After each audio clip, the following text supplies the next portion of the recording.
Good morning, welcome to our new vlog. मी प्रिया शिंदे. स्वागत आहे तुमचं माझ्या नवीन व्हिडिओमध्ये. ह्या आमच्या एरियामधील सर्व लेडीज आहेत. आम्ही सर्वजण आज चाललो होतो संडे स्पेशल पेरूच्या वाडी या फेमस स्पॉटला.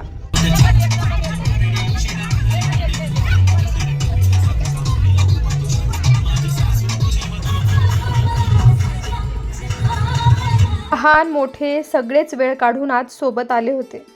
प्रत्येक स्त्री आपापल्या परीनं आपल्या संसारासाठी सर्वार्थाने प्रयत्न करत असते. मग आठवड्यातला एक दिवस तिने स्वतःसाठी दिला तर काय हरकत आहे. म्हणूनच आज सगळ्या जणींनी सोबत प्लॅन करून आज सगळेच जण पेरूच्या वाडीला आलो होतो. पेरूच्या वाडीची मिसळ म्हणजे झक्कास, तिथली जिलेबी, पेरूची आईस्क्रीम, पेरूचं ज्यूस आणि कांदा भजी, सगळी टेस्ट उशीर झालेला असल्यामुळे भूक लागली होती. त्यामुळे मुलं पण मिसळवर आणि त्यांची एकत्र होत होती जी पार्टी, त्याबद्दल एन्जॉय करत होते. जरा म्हटलं आजूबाजूला काय काय आहे ते बघावं.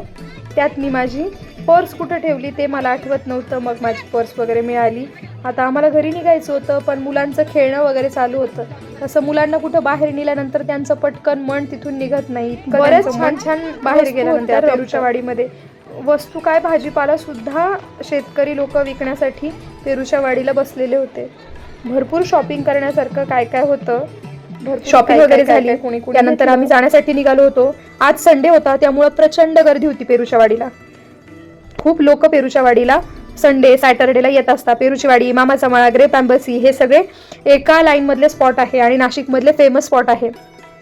भरपूर लोकांनी एक्सप्लोअर केलेले स्पॉट आहे. आता आम्हाला निघायचं होतं. 3 वाजले होते त्यामुळे सगळेच जण घरी जाण्यासाठी आता घाई करत होते. ही जी बोट दिसते ही तळ्यामध्ये, तिथे जे शेततळ केलेलं आहे त्यामध्ये ती बोट पेरूच्या वाडीतील आईस्क्रीम स्पेशली पेरू सारखीच असते आणि त्यावर मिरची वगैरे टाकतात. सुंदर आईस्क्रीम असते. म्हणजे ही आईस्क्रीम आपण फक्त इथंच खाऊ शकतो. आता आम्ही सगळं फिरलो वगैरे आणि आता घरी जाणार होतो. घरी जाण्यासाठी सगळेजण बसमध्ये बसत होते. पेरूची वाडी हा जो स्पॉट आहे तो शेतकरी बांधवाच्या संकल्पनेतून उभारलेला आहे. शहरापासून थोडासा दूर निवांत ठिकाणी सुंदर वेळ घालवायचा असेल तर उत्तम स्पॉट आहे. काय काय खाल्लं ग तुम्ही? आधी काय खाल्लं? नंतर